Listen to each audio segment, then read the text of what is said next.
Баршаңызға сәлем достар, мен суперкелін Диана. Бүгінгі видео шығарылымда капустадан өте жеңіл салат дайындайтын боламыз. Бізге капустаның жартысы қажет болады. Ұзыннан майдалап турап аламыз.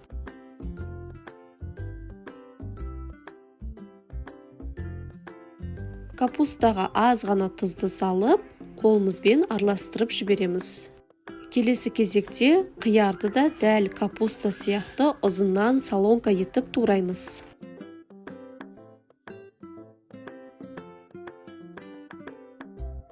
Редисканы да дәл қияр сияқты ұзыннан солонка етіп турап аламыз.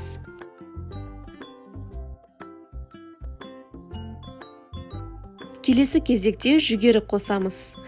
Салаттың дәмді болып шығуы ол соусына байланысты. Қаймақ және горчица саласыздар, барлығын жақсылап араластырып аламыз. Дәміне қарай тұз және чеснок, қара бұрышты салып араластырасыздар.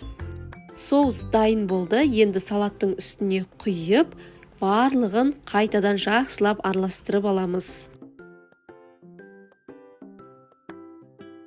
Ең соңында туралған көк пияз және укропты салып, қайтадан араластырып аламыз. Диеталы тез дайындалатын жеңіл салат дайын болды. Сіздер де міндетті түрде дайындап көріңіздер. Видео ұнаса лайк басып, парақшаға тіркеліп қойыңыздар. Сіздермен бірге болған суперкелін Диана. Келесі видео шығарылымдарда көріскенше.